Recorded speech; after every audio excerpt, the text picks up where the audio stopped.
Hey guys, what's up? Tonight is Sunday, June 22nd, and I will admit that I'm a little bit tired, but maybe a lot tired. But I decided to start sketching out this podcast, and I don't want to put it off because if I put it off until tomorrow, chances are I'll get caught up, so I'm going to just do it. And this podcast is about failing forward and how we win by losing. Inspired by my weekend in New York, one of my colleagues, someone who has worked for Curlbox for probably almost 2 years now. She writes screenplays on the side, and she entered this contest, ABFF, American Black Film Festival, last year. And I remember her being so excited about it, and I was so excited for her. And she had all her outfits together, and her hair was great, and she lost. And so she was a runner up, but not soon after she got back, she got a call from a network that used to be, I think it's GMC, and it's now Up TV. And they reached out to her to film her movie. And so she filmed her movie here in Atlanta with Charles Dutton from Rock, Loretta Devine, who we all know, and Tatiana Ali. And so I was just thinking about that and so inspired by her and so inspired by the weekend and just watching her film on the big screen and seeing her quirks, her idiosyncrasies, and just all of the little funny things that she does. I cried a bunch of times through the film, not because it's a film that makes you cry, because it does, but because I was able to feel her spirit through this film. And so I encourage you to check it out. It's coming on Up TV July 12th, and I'm pretty sure it'll play for a long time after that. But moving on. So I want to talk about failing forward, and I've got 5 points, and it's going to be a little all over the place, but that's what we love. So the first thing I want to talk to you about is, what did it teach you? So you can try something and it doesn't work out, but the first thing that you should ask yourself when you are beginning to consider it a failure is, what did I learn about this? And a lot of times it may be as simple as, you just weren't ready. Maybe you don't have enough education. Maybe you don't have enough experience. And now that you've tried it, you now know, you're able to assess what's missing. Another thing is that, excuse me, maybe you just aren't passionate about it. How many of you are doing things because your parents suggested them to you? You think they sound good. How many people are going to medical school because it sounds good, law school because it sounds good, graduate school because it sounds good, and it's not really what you want to do? And so you aren't doing that well because you don't really want to do that. And maybe failure is teaching you that you just aren't passionate about it. Um, then I think that when we think about what it teaches us, and if you want to win and you are a leader, you're going to have to be risky, edgy, and fearless. And let me tell you something about taking risks. You're going to fail. Living on the edge, you're going to fall off. And being fearless is not, what do they say? Fearlessness is not the absence of fear, but doing it anyway. So courage, being courageous is not the absence of fear. I'm sorry. So these are things that are required for you to be a leader, to lead your team, to lead your business, to lead anything. And we have to just remember that if it fails, we learn something. Number two, which I believe is the most important part of this, the most important point, is that failure is an event. It is not a person. So when you fail at something, do not put on that failure badge. You're not wearing that. That's not your badge. That's not your bag. That's not your outfit, honey. That's just something that happened. And failure many times closes a door. How difficult has it been sometimes for you to just shut the door on something? You literally have to fail, fall, and get slapped on the face, butt, or whatever to get you to move on so that you can pursue other opportunities. And so sometimes when those things happen, you have to just say, you know what?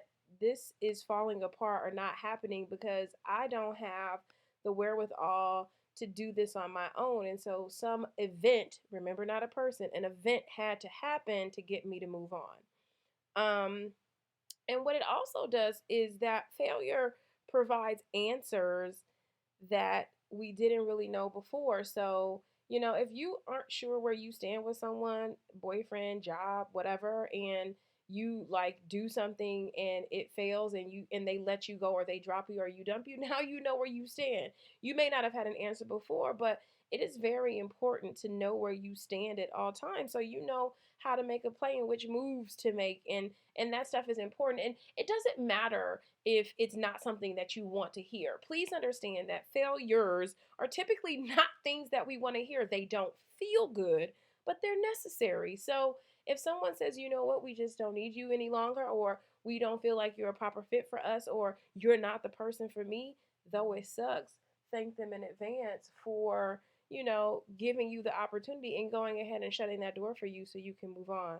Um, Something else that I really love about failure and what I love about people who fail and try again is that that says something so huge to society and to the universe. It says that, you know what, I messed up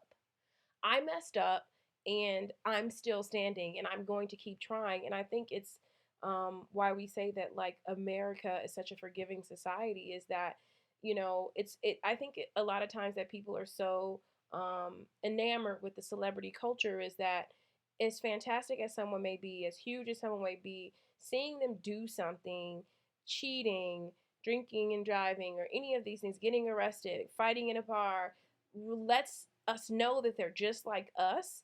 And so I think that's why everybody just blow it up and take it out of proportion. But it subconsciously tells us that this person is resilient. This is a person that has failed or has made some mistakes and they keep trying. And so I just need you to know that if you messed up or you dropped the ball or you just really made a stream of just bad decisions, um, turning your life around says something, it totally trumps all the crap that you did in the past. So, being disciplined and, I always tell my assistant, sometimes when have you started off on the wrong foot, you kind of are always making up for starting off on the wrong foot. And so if people don't trust you, if you are always doing the same thing over and over again, and at some point you decide to change, you have to suck up and accept the fact that nobody trusts you to do the right thing because you haven't done it. So that's just your cross to bear. And so I think that being able to walk around and kind of know that I always have to prove myself in this area because I didn't start out correctly, says something even bigger about you, says something even bigger about your availability to learn and grow and be mature. And it just says, you're going to come back stronger. We love a comeback story. Number four, sometimes failure is a blessing, honey. I always say rejection is protection. Sometimes it is a blessing to not get what we want, okay? I feel like I should say that again. Sometimes it is a blessing to not get what we want. How difficult is it for us to decipher between what we want and what we need? And you have to just know that when you don't get it, it wasn't for you, and it allows you to step back and look at things differently and say, you know what? Why didn't I get this job? Why didn't I get this promotion? Why am I not with this person? What is the blessing? What am I supposed to get out of this and do? And something else that I really love about failure is that it teaches you to take responsibility, right? It's like when something messes up or you mess up, how often are you always looking to blame it on someone or to say, oh, or to look for ways for it to not be your fault? And there's something really magical about accountability, okay? There is something so magical about saying, that was my mistake and I apologize. It ends all arguments. It boosts you, to the highest level with people because everybody is so ready to point the finger and I didn't do that. That's not my fault. That wasn't me. When something fails and when you just can stand tall and say, I messed up. And I wrote something down one time and it's in my notes in my phone. And I was like, and if you have kids listening in the car or whatever, cover ears right now. But I was like, sometimes I fucked up is the greatest apology that you could give someone because sometimes that's just what happened is that, you know, I don't know what happened and I don't know why I decided to do what I did, but at the end of the day, I effed up and I'm sorry. And I'm telling you that people can really forgive that versus making excuses for what happened. And what's my final note on this is that, oh, let me tell you why it's also a blessing is that failure is very discouraging, right? It's like how many of us has failed at something and we feel like I'm never going to do this again. What failure does to the people who are weak is that it narrows the playing field. You know, this game of life and success and all of that stuff, this is not for everybody. And I don't know if I shared this story with you, but I'm going to share it with you again. So, when I was about 20 or 21, I went through a pretty devastating heartbreak. Like, I mean, I will admit to you, this thing took me down. Like, I lost a ton of weight and I was so malnourished that my hair started falling out. Like I cried and I was so thin and I was so sad. And for about a year or two, I just really kind of had my head down and I went out and I one night and I met this guy and what's so funny is that I mean we were totally not compatible and I ended up seeing him about, 8 years after the fact and I didn't speak to him because I knew he would never remember me. But, he was trying to talk to me and, date me or whatever. And I just was like in this dark place, like, I'm just not dating. I can't right now. I'm sad. I'm devastated. And I don't know if I'll ever date again because I felt so broken. And so he looked at me and he's like, I'm sorry. And I was so serious. Okay. I might have been 21 at the time. So he was like, okay, let me do this to you. If you went, he was like, what's your favorite shoe store? And at the time I think it was Wild Pair. So I'm like, Wild Pair, and he's like, so if you go to Wild Pair and you just see the most amazing shoe, right? Like this shoe is incredible, and the salesperson comes up to you and they say, you tell them what size you need, and he's like, what size do you wear? And I wear a 9. I'm very short but my feet are huge. I wear a 9. And so he was like, so what if they come back and they say they only have an 8? And I'm like, okay, where is he going with this? He was like, so would you stop wearing shoes because your favorite store with your favorite shoe doesn't have your size? And I'm like, of course not. And he was like, boom, just because you met someone or you had an opportunity that was at your favorite place and you knew the size that fit doesn't work out doesn't mean you stop wearing shoes, doesn't mean you stop trying, doesn't mean you stop working, doesn't mean you give up on love. It just is not your fit. Even if it's your favorite shoe at your favorite store. And I was like, that really sunk in. And so I hope that helps you a little bit as well. Like even if something that you just knew was your dream job, dream opportunity, dream man, dream girl, dream whatever doesn't work out, we don't quit dreaming because, our dream turned into a nightmare. And so another thing that it does when I say rejection is protection, a lot of times what failure also does is redirects you, right? You're going the wrong way. How would you have ever known that you were going the wrong way? You're speeding in the fast lane and you need to hit something that says, "Hey, little mama, turn around. You're not going the right way." And so we need that. Sometimes we in the wrong class, we're pursuing the wrong thing, we're pursuing the wrong person, pursuing the wrong opportunity, and failure simply gets us on our proper path. I really, really believe that.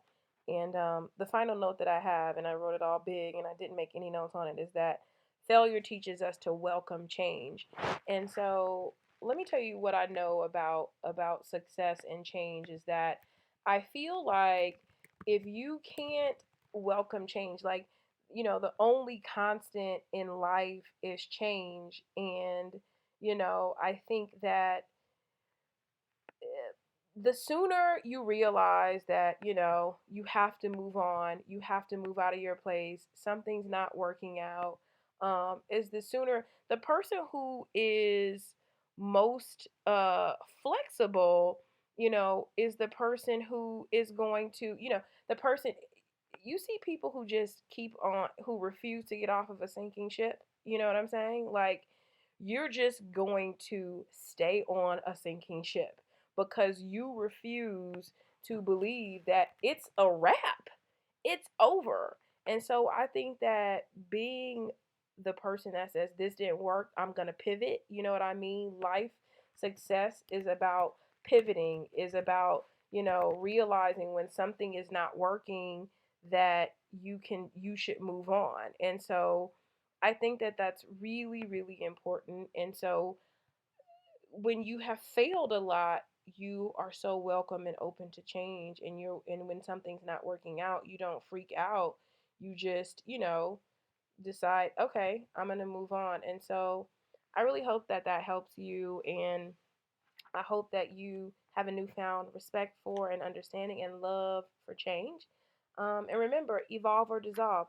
We have to change, we have to fail, we have to fall down, but we have to continue to stand. And so I hope you guys have a good week. Bye.